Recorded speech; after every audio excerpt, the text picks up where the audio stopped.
8वां तरीका, मेरा वाला तरीका। अब ध्यान से सुनो, मेरा तरीका कौन सा है। अच्छा, मेरा जो तरीका है ना, ये अमिताभ बच्चन वाला भी तरीका है। अमिताभ बच्चन वाला तरीका? हाँ जी, अमिताभ बच्चन वाला तरीका। अमिताभ बच्चन के साथ भी एक बार टाइम आया था ना, कर्जे में फंसे थे ना, याद होगी ना उनकी स्टोरी।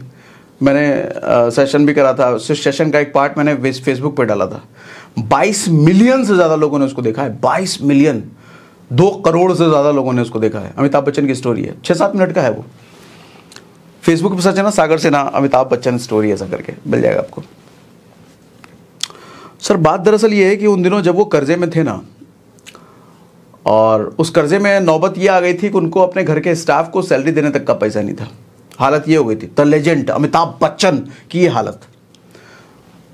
उस वक्त वो आदमी कैसे उभरा होगा। ये जो 7 तरीके मैं बता चुका हूं, इन तरीकों को इस्तेमाल करके वो कर्जे से निकल पाया होगा क्या? सर नहीं हो सकता।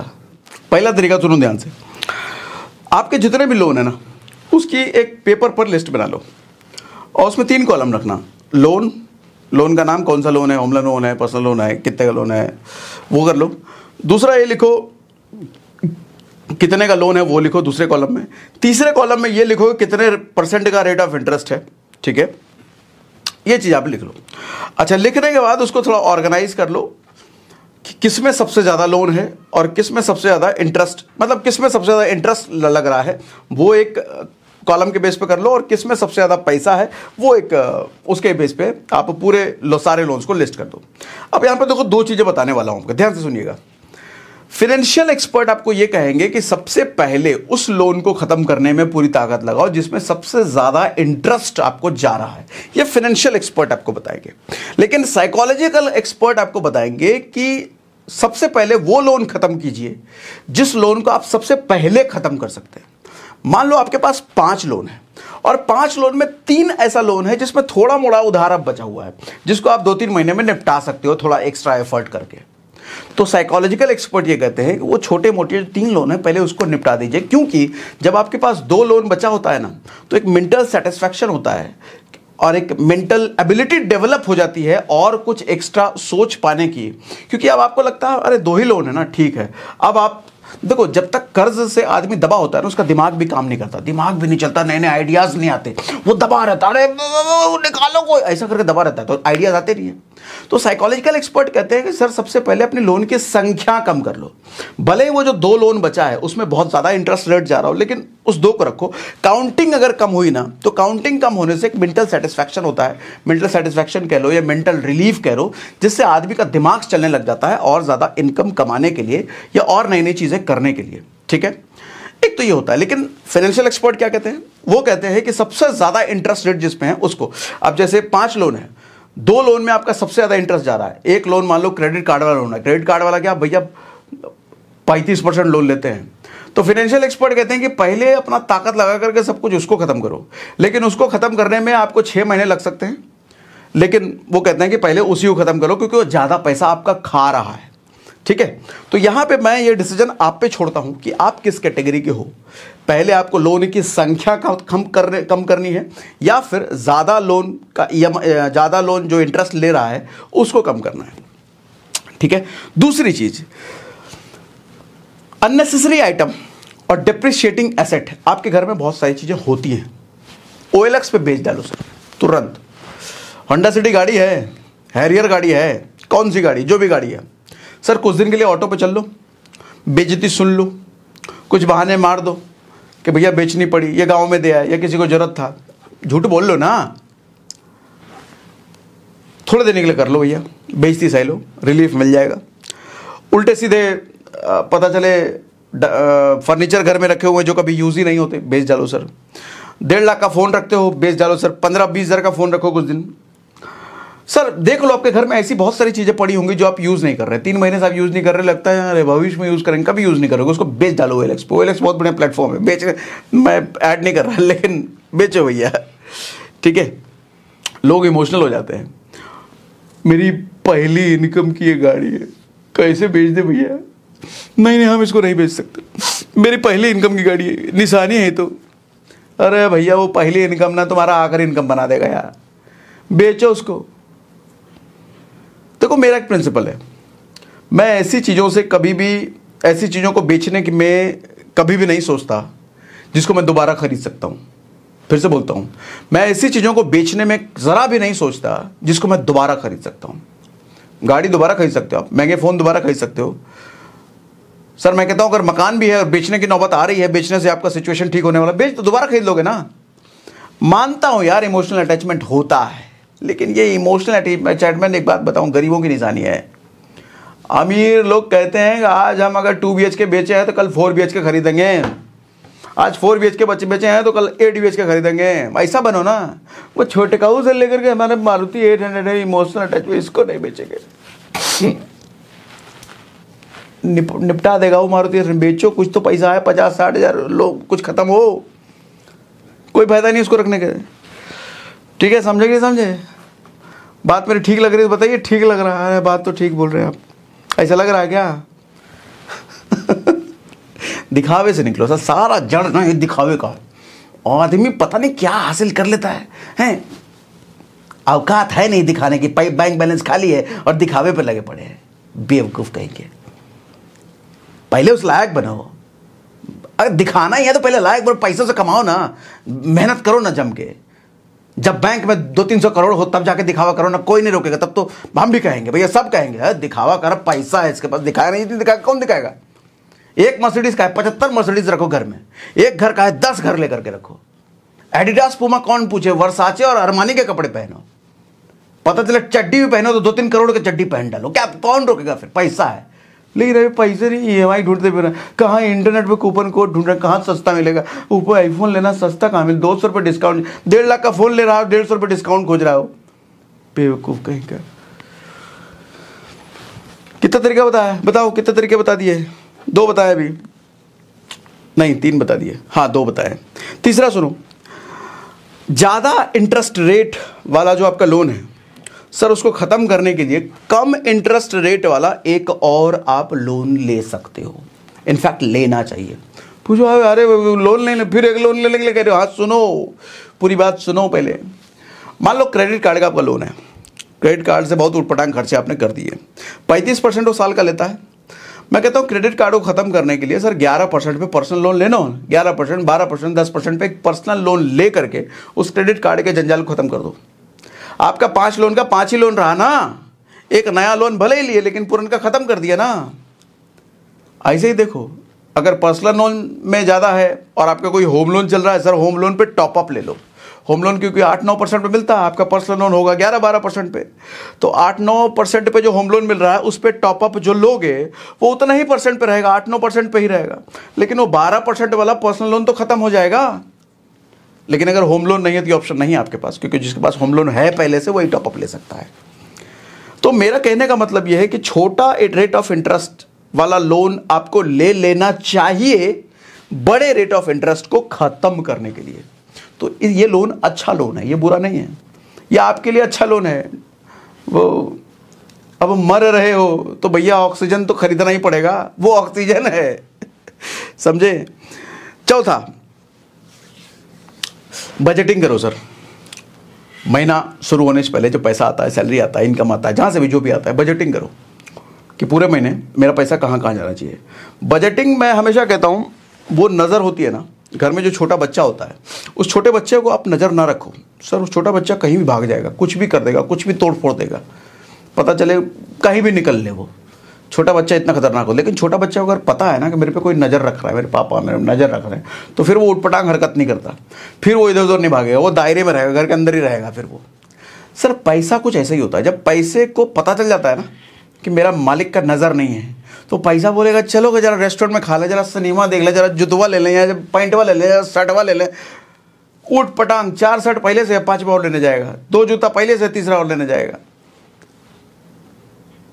लेकिन अगर पहले बजट बना लिए हो कि 25,000 रुपये अपने पास है, भैया 25,000 रुपये में घर चलाना है हमको, पूरा महीना चलाना है, तो जुतवा लेने का जो ख्याल आएगा ना मॉल में हम जाते हुए, तो मन में ख्याल है अरे बजट में तो है नहीं, ख़त्म हो जाएगा, नहीं लेंगे, फिर अपने आप को आप रोक दोगे। तो बजटिंग बहुत ज़रूरी है।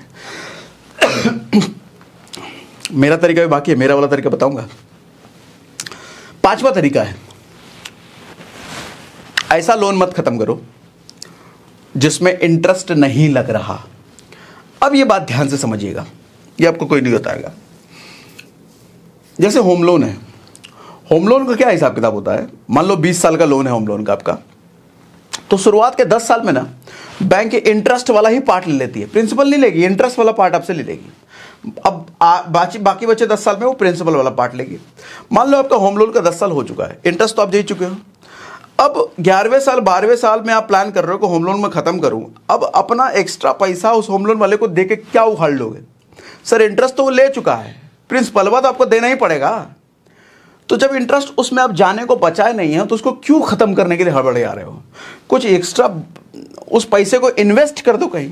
9% तो जा रहा था ना, अब तो वो भी नहीं जा रहा क्योंकि प्रिंसिपल अमाउंट बचा है, आपको पूरा देना ही पड़ेगा। मेरी बात समझ रहे हो नहीं समझ रहे हो? समझाता हूं फिर से। बात दरअसल ये है सर कि आपका इंटरेस्ट, मेन लोन में दिक्कत क्या है? इंटरेस्ट जाता है, वही तो दिक्कत है। इंटरेस्ट नहीं देना हमारे को। हमने अगर किसी से 1 लाख रुपए लिया बैंक से और वो हमसे 1 ही लाख रुपए ले टुकड़ों में, तो कोई दिक्कत नहीं है। लेकिन बैंक से हमने अगर 1 लाख रुपए लिए हैं तो वो 3 लाख रुपए लेगा मेरे से टुकड़ों में, ये दिक्कत है। वो 2 लाख रुपए फालतू ले लिया उसने। तो अब 10 साल निकल चुके हैं होम लोन में, आपका इंटरेस्ट पार्ट वो ले चुका है, जितना लेना था एक्स्ट्रा वाला पार्ट ले चुका है।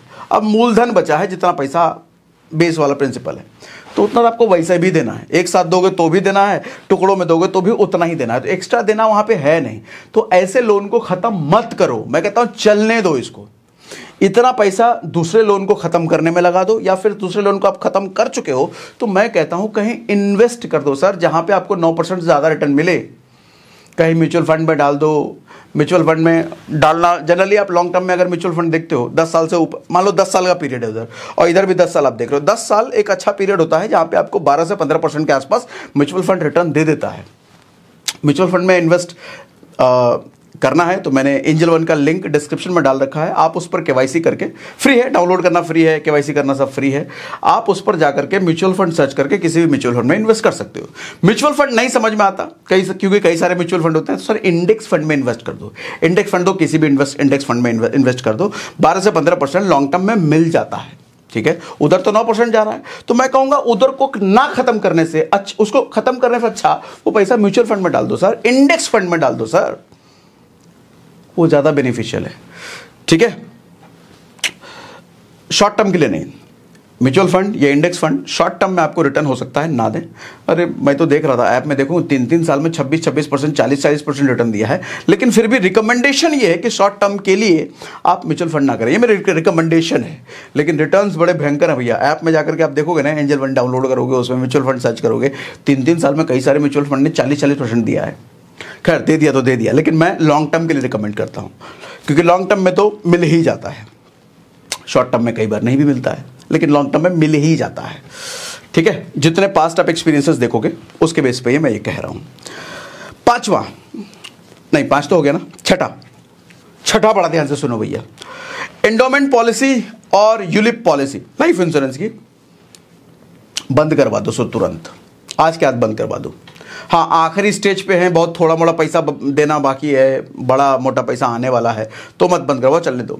लेकिन मैं कहता हूँ अभी थोड़े ही दिन हुए हैं स्टार्ट कराए हुए, 2-3 साल 5 साल हुए हैं, और अभी 15 साल और देना है, 10 साल 12 साल और देना है। मैं कहता हूँ सर बंद कराओ, वो पैसा आपका कूड़ा में जा रहा है, पैसा बर्बाद जा रहा है। तो कहोगे क्या होता है एंडोमेंट पॉलिसी, क्या होता है यूलिप पॉलिसी? बताता हूँ। आपने बहुत सारे ऐसे पॉलिसी सुने होंगे ना, जीवन मलंग ढलंग, जीवन एलंग, जीवन लेटंग, एक किसी कंपनी का नाम नहीं ले रहा मैं, लेकिन हर कंपनियों में ऐसे प्लान होते हैं जो होता है कि आपको बस 5 साल पैसा देना है, 15वें साल से 5 साल आपको 1 लाख देना है, 10वें साल से आपको 1 लाख मिलना शुरू हो जाएगा। आपको 20 साल इतना पैसा देना है, 30वें साल से आपको इतना पैसा शुरू होगा, और बीच में अगर निपट गए तो इतना मिल। सर ऐसी पॉलिसी नहीं लेना। ये एंडोमेंट होगा या फिर यूलिप होगा, ये दोनों ही सबसे कबाड़ टाइप के पॉलिसी होते हैं, जो आपको 6% से ऊपर रिटर्न कोई नहीं देता। दिक्कत क्या है ना, आपको जब पॉलिसी एजेंट बेच रहा होता है तो बता के नहीं बेचता कि ये एंडोमेंट है, यूलिप है। वहां पे आपकी रिस्पॉन्सिबिलिटी बनती है उससे पूछना कि ये एंडोमेंट है या यूलिप है। देखो 3 ही टाइप की लाइफ इंश्योरेंस पॉलिसी की बात करो ना, 3 टाइप की होती है, तो एंडोमेंट होगा या यूलिप होगा या टर्म होगा। टर्म बेस्ट है। लाइफ इंश्योरेंस अगर लेना है तो टर्म से अच्छा कुछ हो ही नहीं सकता, उसके अलावा कुछ लेना ही नहीं है। लेकिन लाइफ इंश्योरेंस में सेविंग के लालच में और इतना रिटर्न भी मिल रहा है, वो रिटर्न के लालच में आदमी एंडोमेंट में फंसता है, यूलिप में फंसता है, जिसमें इनडायरेक्टली सर 6% 7% से ऊपर का रिटर्न मिलता ही नहीं है, उससे ज़्यादा तो इन्फ्लेशन खा रहा है आपको। तो दुनिया का कोई भी कंपनी का प्लान हो, सर एंडोमेंट है नहीं लेना, दुनिया का कोई भी कंपनी का प्लान हो, यूलिप हो नहीं लेना है, बस ऐसा प्रिंसिपल बना के रखो, मेरी रिकमेंडेशन है, बाकी आपकी मर्जी, क्योंकि 6-7% रिटर्न किसी में नहीं है सर, कैलकुलेट कर भी नहीं पाओगे, क्योंकि इस तरह का प्लान होता है। आप एजेंट को बोलोगे कैलकुलेट करके दे, वो भी नहीं कैलकुलेट कर पाएगा, इतना कॉम्प्लिकेटेड प्लान होता है। वो कहता है सीनियर से पूछ के बताऊंगा, ये हो सकता है झूठ बोल दे रहा है, इसमें तो 9% मिल रहा है, मेरा यूलिप है, मेरा इसमें 9, अरे भैया अच्छा अगर यूलिप है तो म्यूचुअल फंड जैसा ही होता है, रिस्की बहुत होता है भैया उसमें। अब उतना ही रिस्क अगर हमको लेना है और रिटर्न मेरे को कम मिल रहा है तो मैं म्यूचुअल फंड में डायरेक्ट ना जाऊं, मैं इंडेक्स फंड में डायरेक्ट ना जाऊं, काहे को मैं लूं यूलिप वाला प्लान। सर एंडोमेंट और यूलिप नहीं लेना, पूछ लो उससे कौन सा। अच्छा जो प्लान होता है ना, प्लान बुक में उसके ऑफिशियल जो डॉक्यूमेंट होता है उसमें लिखा होता है ये एंडोमेंट है यूलिप है, उसमें एंडोमेंट अगर यूलिप दिख रहा है साफ मत लो। सर कैसा भी प्लान है, कैसा भी प्लान है, वो बोले 50% रिटर्न दे रहा है, दे ही नहीं सकता, झूठ बोल रहा है, रिटर्न कहीं नहीं लिखा होगा उसमें। अच्छा assured plan, guaranteed plan, guaranteed percentage, ये लिख के कई बार आपको बेवकूफ़ बनाया जा सकता है, लेकिन एक बात जान लो सर 6-7% से ऊपर का रिटर्न किसी भी एंडोमेंट में नहीं है। यूलिप में मिल जाता है कई बार, लेकिन यूलिप भैया रिस्की होता है, मार्केट लिंक्ड होता है, वो आपका पैसा शेयर मार्केट में लगता है। तो मैं कहता हूं अगर रिस्क ही लेना है तो म्यूचुअल फंड से अच्छा कुछ नहीं है, कुछ नहीं है। म्यूचुअल फंड में रिस्क, हालांकि रिस्क उससे कहीं कम होता है लेकिन रिटर्न उससे ज़्यादा होता है। यूलिप में रिस्क भी है और रिटर्न भी कम है। एंडोमेंट की तो बात ही छोड़ दो, लेना ही नहीं है। लाइफ इंश्योरेंस लेना है, टर्म से अच्छा कुछ नहीं है। ठीक, बंद करो। एंडोमेंट चल रहा है, यूलिप चल रहा है, सर बंद कर दो, पैसा कबाड़ जा रहा है, फालतू जा रहा है, निकल करके एफडी में डाल दो, वो उससे बढ़िया है। आप कहोगे मर जाएंगे तो मरने पर क्या मिलेगा, टर्म लो ना। अगर सच में लाइफ इंश्योरेंस लेना है तो टर्म लो, उससे अच्छा कुछ नहीं होता। लेकिन आपने तो लाइफ डेथ कवर करने के लिए लिया ही नहीं होगा, आपने शेविंग का, हमको इतना मिलेगा इसलिए हम ले रहे हैं, इतना मिले वाले के लालच में आपका कटाता है, आपका काटता है एजेंट। ठीक, 7वां तरीका बहुत बहुत बढ़िया तरीका है भैया, 7वां बड़ा ऑब्जेक्शनेबल भी है। 7वां तरीका है क्रेडिट कार्ड यूज करना शुरू करो। अब आप कहोगे सर क्रेडिट कार्ड यूज करके तो फंसे हैं, उसी में तो 10 लाख का लोन हो गया है। एक बहुत डिटेल वीडियो मैंने करा हुआ है, आप YouTube पे सर्च करोगे सागर सिन्हा क्रेडिट कार्ड। आज के टाइम में मुझे लगता है 16 लाख से ज़्यादा लोगों का प्यार उस वीडियो को मिल चुका है, 16 लाख से ज़्यादा। मैं नहीं कहूँगा आई बटन पे, डिस्क्रिप्शन में, लिंक में मैं नहीं देने वाला, थोड़ी मेहनत करो ना, सर्च करो सागर सिन्हा क्रेडिट कार्ड, सबसे टॉप पे वही वीडियो आएगा। 16 लाख से ज़्यादा लोगों ने प्यार ऑलरेडी दे दिया है, आप भी जा करके सीखिए उस पर। क्यों मैं कह रहा हूँ क्रेडिट कार्ड यूज़ करो, लेकिन वाइजली। सर क्रेडिट कार्ड से पैसा बचाया भी जा सकता है, पैसा कमाया भी जा सकता है, लेकिन अगर सही तरीके से यूज करो तो। ठीक है, 8वां तरीका मेरा वाला तरीका। अब ध्यान से सुनो मेरा तरीका कौन सा है। अच्छा मेरा जो तरीका है ना, ये अमिताभ बच्चन वाला भी तरीका है। अमिताभ बच्चन वाला तरीका, हाँ ये अमिताभ बच्चन वाला तरीका। अमिताभ बच्चन के साथ भी एक बार टाइम आया था ना, कर्जे में फंसे थे ना, याद होगी ना उनकी स्टोरी। मैंने सेशन भी करा था, उस सेशन का एक पार्ट मैंने फेसबुक पे डाला था। 22 मिलियन से ज़्यादा लोगों ने उसको देखा है, 22 मिलियन, 2 करोड़ से ज़्यादा लोगों ने उसको देखा है। अमिताभ बच्चन की स्टोरी है, 6-7 मिनट का है वो। फेसबुक पे सर्च है ना सागर सिन्हा अमिताभ बच्चन स्टोरी ऐसा करके मिल जाएगा आपको। सर बात दरअसल ये है कि उन दिनों जब वो कर्जे में थे ना, और उस कर्जे में नौबत ये आ गई थी कि उनको अपने घर के स्टाफ को सैलरी देने तक का पैसा नहीं था। हालत ये हो गई थी, द लेजेंड अमिताभ बच्चन की ये हालत। उस वक्त वो आदमी कैसे उभरा होगा। ये जो 7 तरीके मैं बता चुका हूं, इन तरीकों को इस्तेमाल करके वो कर्जे से निकल पाया होगा क्या? सर नहीं हो सकता। हो ही नहीं सकता। जब कर्जा इतना बड़ा हो तो इन 7 तरीकों से नहीं निकला जा सकता। कर्जे का साइज अगर बड़ा है तो एक ही तरीका काम आता है। सर गधे की तरह, कुत्ते की तरह हर वो काम करो जिससे पैसा बन सकता है। गलत काम नहीं, जो लीगली गलत है वो नहीं। बाकी जितनी मेहनत आप कर सकते हो जिससे सही तरीके से पैसा कमाया जा सकता है। सर 24 घंटे अगर ना सोना पड़े तो नहीं सोएंगे। गायब कर दो अपने आप को दुनिया से, लेकिन पैसा कमाना है तो पैसा कमाना है। हर वो काम करो जिसको दुनिया काम कह रही है बहुत छोटा काम है, तो गरीबों का काम है, रिक्शा चलाने वाला काम, रिक्शा भी चलाना पड़े, अगर उससे पैसा बनता है अच्छा खासा तो चलाओ।